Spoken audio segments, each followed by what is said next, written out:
¿Qué tal? ¿Cómo están? Bienvenidos, bienvenidas a Conciencia, un programa que pretende ser una especie de rendición de cuentas para explicarle a ustedes cómo invertimos en las universidades públicas los dineros destinados a la investigación, en particular a las ciencias de la salud y a las ciencias básicas. El día de hoy nos acompaña el ingeniero Carlos Mata Montero. Él es profesor e investigador de la Escuela de Ingeniería en Seguridad Laboral e Higiene Ambiental del Instituto Tecnológico de Costa Rica. Bienvenido, Carlos. Muchas gracias. Muchas gracias por trasladarse desde Cartago. Es un placer. Con todas las consecuencias de presas que eso representa. Es un placer. Más bien gracias a ustedes por la oportunidad de divulgar lo que estamos haciendo en la escuela. Gracias, Carlos. Un proyecto de investigación con un impacto en salud humana y salud animal, porque de lo que vamos a hablar tienen que ver, o hay muchos perros siempre asociados a las fábricas de muebles. Controles de bajo costo a emisiones de polvo de madera en pequeños talleres de muebles de madera y artesanía en Sarchí, Costa Rica. ¿Cómo nace este proyecto de investigación, Carlos? Coméntenos un poquito, ¿verdad?, de por qué la iniciativa. Fácil de pensar de que el polvo eventualmente puede representar un problema de salud ocupacional, pero ¿qué motivó a ustedes en la Escuela de Ingeniería a desarrollar este proyecto de investigación? Sí, en realidad la exposición a polvo de madera es un problema grande e histórico. Es innato al ser humano. Hemos trabajado con la madera toda la vida. Y hubo un disparador. Siempre se han presentado problemas de alergias, dermatitis, rinitis, etcétera, ¿verdad? De las típicas, las que todo el mundo conoce. Sin embargo, hubo un disparador para nosotros en la escuela, específicamente en el Laboratorio de Higiene Analítica, que es parte de la Escuela de Seguridad, que fue la declaratoria en el 95 por parte de la Agencia de Investigación en Cáncer, la Agencia Internacional de Investigación en Cáncer, donde recogen la evidencia epidemiológica suficiente para poder hacer una declaración de que la exposición ocupacional a polvo de madera debe ser reconocida como un factor o un agente cancerígeno dentro de todos los cancerígenos a nivel ocupacional.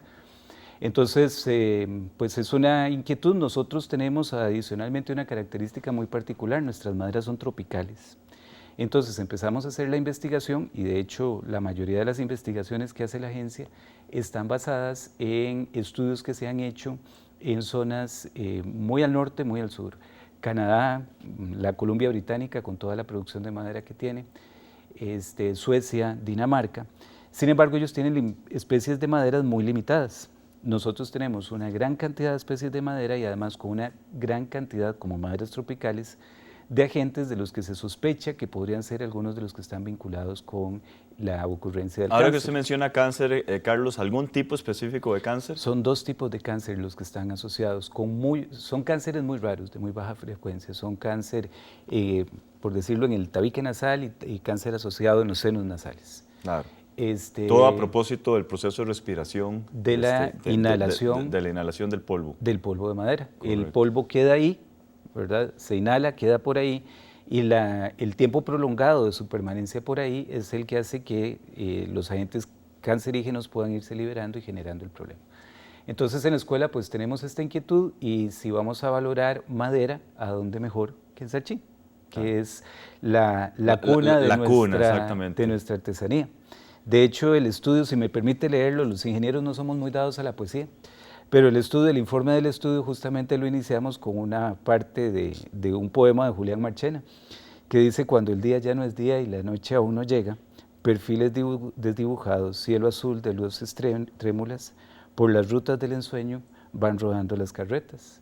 Y cuando hablamos de carreta, qué mejor que nuestra carreta pintada, símbolo patrimonio histórico declarado por UNESCO, y Sarchí. Entonces, por eso terminamos en Sarchí este proceso. Claro. ¿Cuántas empresas han estudiado ustedes en el área de Sarchí? El estudio ha tenido tres dimensiones, básicamente tres bases. Un primer estudio en el cual participamos la máster Lourdes Medina y mi persona, fue tratar de conocer el problema, qué era lo que estaba pasando. Encontramos estudios por otro lado, pero no sabemos qué pasaba en nuestras empresas.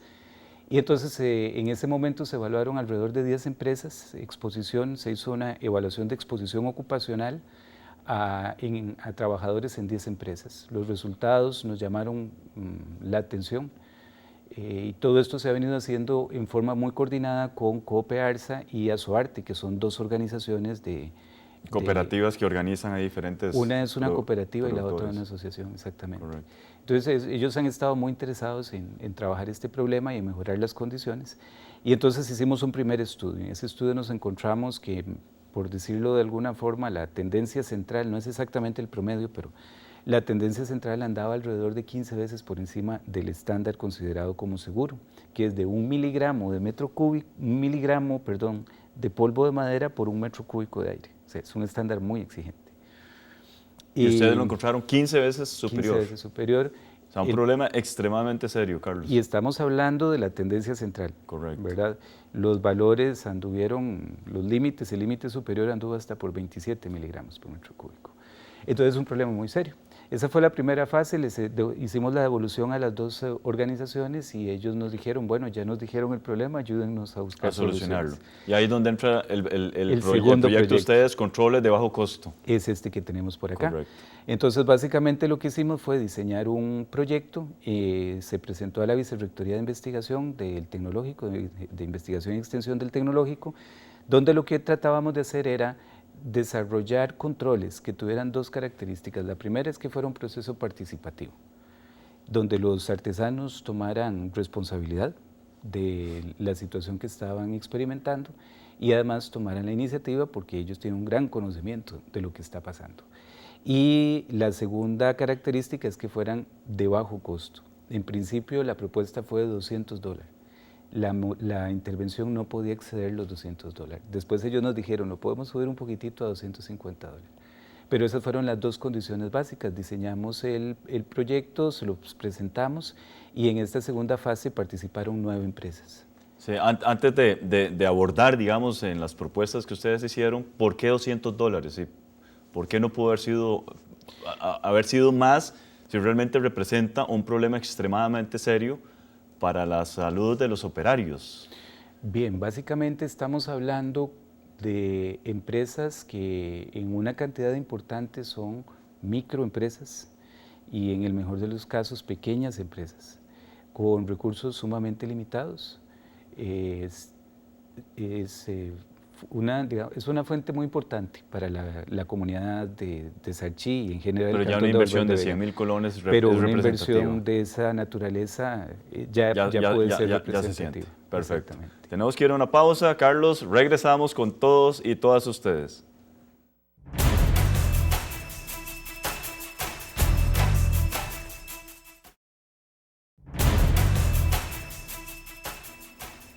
Continuamos con Conciencia. Hablamos el día de hoy con el ingeniero Carlos Mata sobre el problema que representa el polvo de madera en salud humana. Y no hemos hablado de animales, que en la introducción hablé de animales porque siempre es un hecho que uno va a estos lugares y hay cualquier cantidad de perros, y me imagino que los perros también, aunque probablemente ustedes no lo han contemplado en su estudio, hay una exposición real de estos animales y probablemente están desarrollando algún tipo de cáncer, como los que ustedes mencionaron relacionados con el sistema del olfato.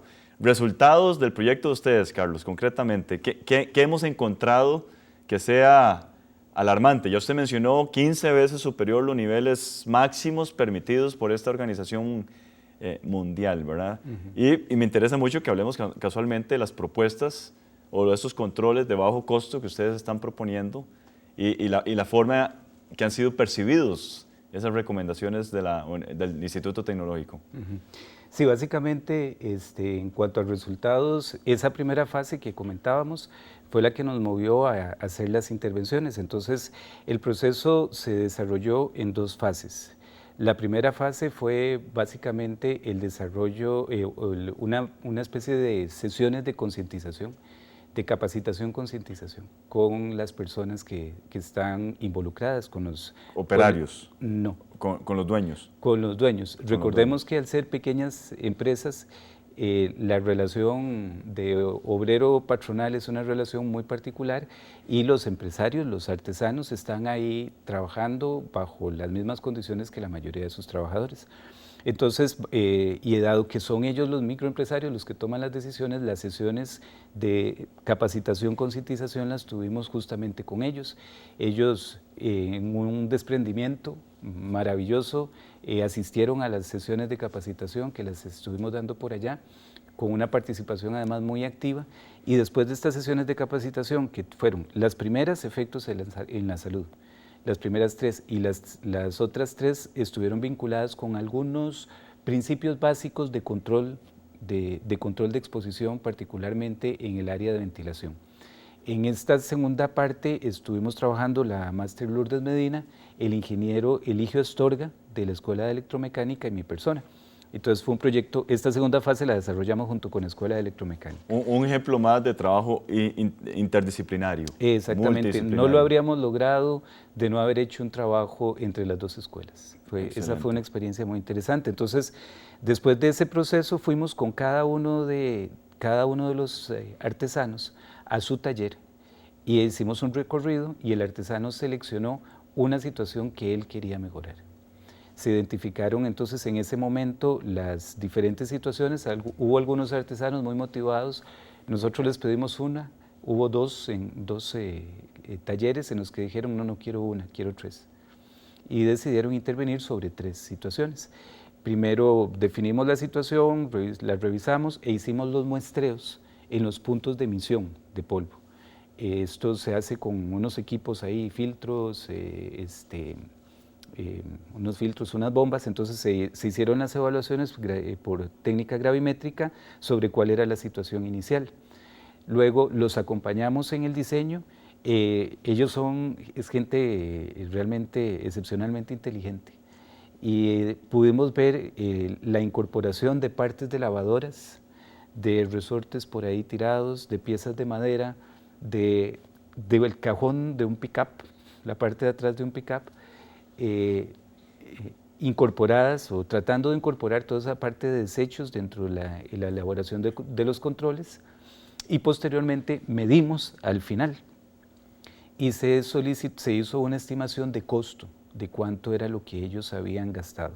Entonces, con base en eso tuvimos concentración inicial, concentración antes de la intervención, concentración después de la intervención, el porcentaje de reducción antes y después y la inversión.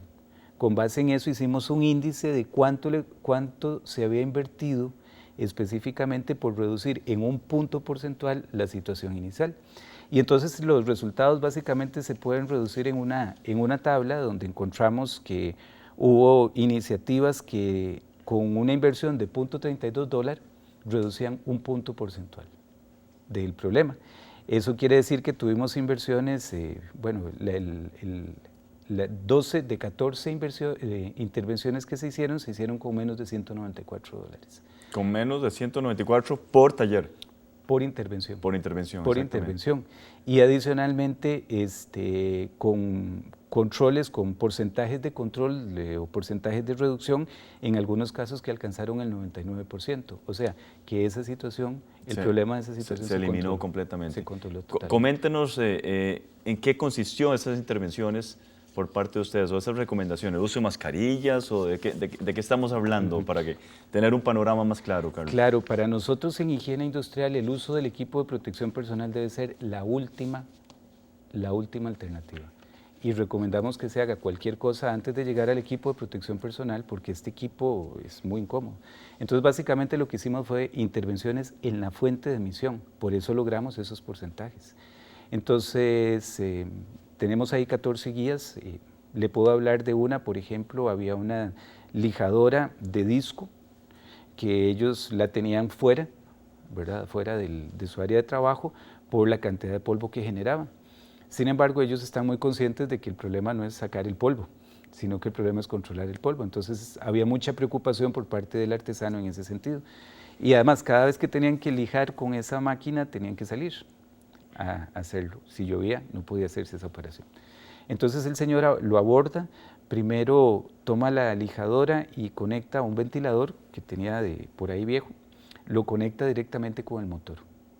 Entonces la energía que mueve el disco de lija es el mismo que mueve el ventilador. Y ahí empieza ya a capturarlo. Posteriormente el polvo específicamente que ella capturó, sale por una tubería y esa tubería la conecta con 3 estañones. El polvo está saliendo con una fuerte velocidad, está trabajando a miles de revoluciones por minuto, entonces el polvo sale con mucha velocidad y mediante el efecto de ciclón, el polvo más pesado cae en el fondo del estañón, el más liviano se va para arriba y con sarán de los viveros que hay por ahí mismo, se lo pone y captura el polvo que está saliendo por arriba. Esa intervención anduvo como por... no recuerdo, por acá lo tengo, es una inversión realmente baja y la reducción que se dio fue una reducción de un 99%. De un 99%, o sea, se eliminó el problema del polvo en esa intervención en particular. Exactamente. ¿Verdad? Vamos a ir a una segunda pausa y regresamos con todos y todas ustedes.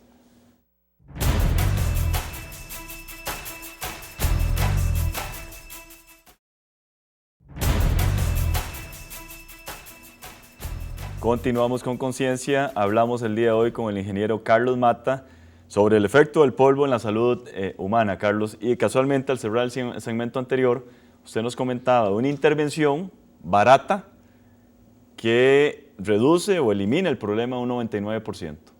Algo realmente extraordinario.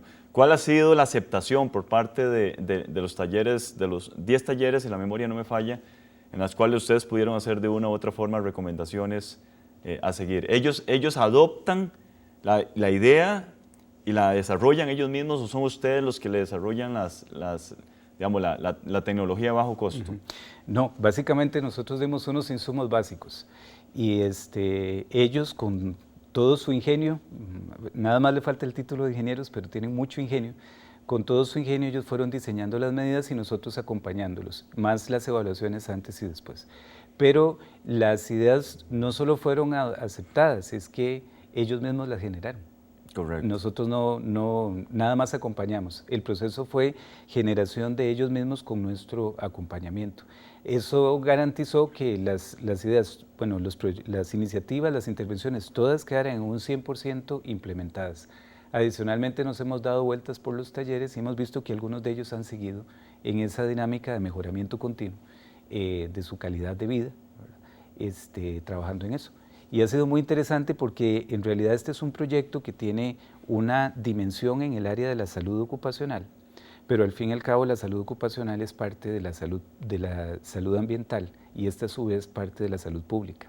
Entonces lo que usted me decía de los perros, pues no solo los perritos que andan por ahí, consideremos que en algunos casos el taller está a la par de la casa. Claro. Entonces este es un proyecto con el cual el objetivo dice mejorar o contribuir al mejoramiento de la calidad de vida de la comunidad de Cerchi, y decimos que no somos ambiciosos, no fuimos ambiciosos al declarar ese objetivo porque efectivamente creemos que cada vez que un problema de estos se resuelve estamos aportando al mejoramiento de la calidad de vida de una comunidad tan importante para nuestra identidad cultural como es Cerchi. Sin lugar a dudas, la capacitación o sensibilización que ustedes realizan, ¿la hacen en cada taller propiamente o ustedes lograron conjuntar a todos estos, digamos, artesanos para hablarles de los resultados o hallazgos más importantes del estudio de ustedes? Las capacitaciones las hicimos con ayuda del Cuerpo de Bomberos. ¿Con el Cuerpo de Bomberos? En las instalaciones del Cuerpo de Bomberos de Cerchi, ahí fue donde las realizamos, y en las instalaciones de Copearsa también. Entonces ahí realizamos las capacitaciones y el trabajo ya de campo sí se hizo en forma individualizada con cada uno de los señores. No le comenté que hubo un concurso para premiar las mejores iniciativas. Los premios los dieron la valoración, perdón, la hizo el director de la Escuela de Seguridad y el director de la Escuela de Electromecánica. Ellos fueron los que hicieron las valoraciones y finalmente los resultados se presentaron, la premiación se les dio, fueron 500, 400 y 300 dólares, se les dieron en una sesión del Consejo Municipal. Ahí se presentaron los resultados y se premiaron a las personas. ¿La municipalidad aportó el dinero, los premios? No, el aporte del dinero vino un poco de la dirección de parte de la Vicerrectoría de Investigación, de la Asociación de Ingenieros en Seguridad Laboral e Higiene Ambiental, del Colegio de Ingenieros y del Instituto Nacional de Seguros, que nos han ayudado en este proceso. Algo muy importante, Carlos, la permanencia de ese tipo de iniciativas en estos talleres. ¿Ustedes hacen visitas periódicas para dar el seguimiento a todo este tipo de iniciativas? Bueno, yo le decía que han habido 3 proyectos. El primero fue determinar el problema, el segundo fueron estos controles y un tercer proyecto que se presentó los resultados hace unos meses ya a la Vicerrectoría de Investigación del Tecnológico. Fue una tercera fase que fue diseñar una opción para poder utilizar los desechos. Ya los desechos estaban en el aire, ya les ayudamos a recogerlos y después ellos nos dijeron, bueno, ¿cómo los utilizamos? Ese es otro proyecto. Entonces ha habido algún seguimiento. Desde hace ya un ratito no nos damos unas vueltas por allá por Sarchí, porque de Cartago a Sarchí la distancia no es mucha, pero el tráfico sí. Entonces, pero básicamente se ha mantenido algún contacto con otros proyectos que están pensando, me imagino, en conceptos como reutilización y todo ese tipo de cosas, es decir, poder inventar algo donde el polvo de la madera se pueda reutilizar para otro propósito. Sí, de hecho ese tercer proyecto fue desarrollado, además de la Escuela de Electromecánica y de Seguridad, con la Escuela de Ingeniería Forestal, y lo que se les está proponiendo es un horno híbrido para poder secar madera. Valoramos 16 opciones y al final lo que se diseñó fue un horno híbrido para poder secar madera. Carlos, ¿hay maderas más tóxicas que otras? Hay maderas, en esto de la artesanía. Hay maderas más activas. Más activas, toxicológicamente más activas. Y hay algunas que usted entra e inmediatamente empieza a estornudar, ¿verdad? Otras no tanto, depende mucho. De hecho, al principio el estándar que se hablaba era 2 para maderas suaves y maderas duras. El más exigente era para maderas duras, porque son las más activas toxicológicamente, que son la mayoría tropicales. Claro. El papel de las universidades en esto, ¿por qué las universidades públicas haciendo ese tipo de investigaciones o intervenciones, Carlos? Bueno, por varias razones. La primera, por una responsabilidad ética. El Plan Nacional de la Educación Superior descansa sobre innovación, calidad, y esas dos descansan sobre responsabilidad social universitaria. Así es que es parte de la naturaleza de nuestras universidades. Esa es la principal razón. Sin embargo, hay algunas otras razones, y es que cuando uno imparte clases, si uno no está haciendo este tipo de cosas, uno termina diciendo lo que dicen los libros. En cambio, cuando uno imparte clases y tiene la oportunidad de hacer este tipo de trabajos, el proceso de enseñanza-aprendizaje se hace más vivo, más activo. ¿Cuántos estudiantes se involucran en este tipo de iniciativas? Participaron en este proyecto 3 personas, 3 muchachos. Uno nos estuvo ayudando porque es miembro de la comunidad de Sarchí, Luis Miguel Alpizar. Otro muchacho hizo su proyecto de graduación y después otra muchacha nos estuvo ayudando en algunas entrevistas y con registros, Jennifer More. Excelente. ¿Por qué las instancias del gobierno no hacen este tipo de investigación? Otras que las universidades públicas. Me parece a mí que hay una responsabilidad grande por los entes estatales de controlar ese tipo de situaciones, ¿verdad? Claro, han habido algunos esfuerzos, específicamente el Ministerio de Salud. Hay una persona en el Ministerio de Salud, doña Vicky, una trabajadora social que nos ayudó mucho para contactar y como fuente de información genial. Sin embargo, estos estudios toman mucho tiempo, tienen costo, y muchas veces las personas que están en las instituciones están ahogadas en el día a día, ¿verdad? De hecho, este es un tema que el Ministerio de Salud ha estado trabajando desde hace muchísimos años, ha venido tratando de trabajar con los artesanos buscando soluciones y no buscando cierres. Correcto. ¿Verdad? Y algo muy importante también, Carlos, la orientación de los ministerios es totalmente otra. Ellos no tienen el componente de investigación porque el personal es reducido, no altamente capacitado para realizar el tema de investigación. Por tanto, es tarea imprescindible de nuestras universidades. Debemos hacerlo, es una tarea que nosotros debemos sacar. Correcto. Muchísimas gracias, Carlos, por venir desde Cartago a compartir información tan importante con la comunidad nacional. A ustedes las gracias. Y muchos éxitos en futuros proyectos. Gracias a todos y todas ustedes. Me permito invitarlos a que continúen con la programación de Canal 15 de la Universidad de Costa Rica.